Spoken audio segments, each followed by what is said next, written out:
पहला सैमुअल बाब 11। तब अमूनी नाहिस चढ़ाई करके यबीस जिलात के मुकाबिल खैमासन हुआ, और यबीस के सब लोगों ने नाहिस से कहा, हमसे अहदो पैमान कर ले और हम तेरी खिदमत करेंगे। तब अमूनी नाहिस ने उनको जवाब दिया कि इस शर्त पर मैं तुमसे अहद करूँगा कि तुम सब की दहनी आँख निकाल डाली जाए और मैं इसे सब इसराइलियों के लिए ज़िल्लत का निशान ठहराऊँ।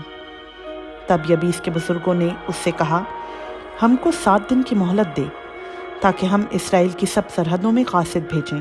तब अगर हमारा हमायती कोई ना मिले तो हम तेरे पास निकल आएंगे। और वो कासिद साउल के जिब्बा में आए और उन्होंने लोगों को ये बातें कह सुनाई, और सब लोग चिल्ला चिल्ला कर रोने लगे। और साउल खेत से बैलों के पीछे पीछे चला आता था।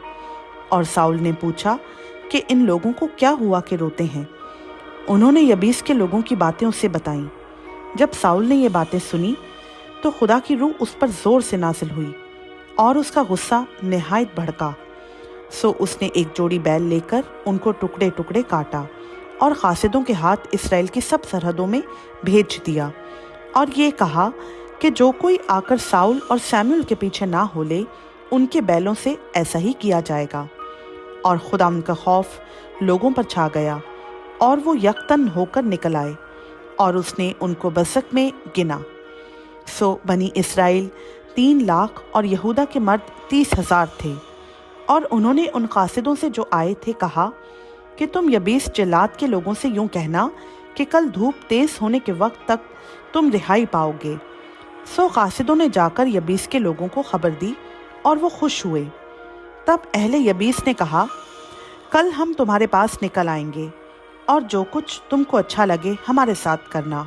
और दूसरी सुबह को साउल ने लोगों के 3 गौल किए, और वो रात के पिछले पहर लश्कर में घुसकर अमूनियों को कत्ल करने लगे, यहाँ तक कि दिन बहुत चढ़ गया। और जो बच निकले सो ऐसे तितर बितर हो गए कि 2 आदमी भी कहीं एक साथ ना रहे। और लोग सैमुअल से कहने लगे, किसने ये कहा था कि क्या साउल हम पर हुकूमत करेगा? उन आदमियों को लाओ ताकि हम उनको कत्ल करें। साउल ने कहा, आज के दिन हरगिज़ कोई मारा नहीं जाएगा, इसलिए कि खुदावंद ने इसराइल को आज के दिन रिहाई दी है। तब सैमुअल ने लोगों से कहा, आओ जिलजाल को चलें ताकि वहाँ सल्तनत को नए सिरे से कायम करें।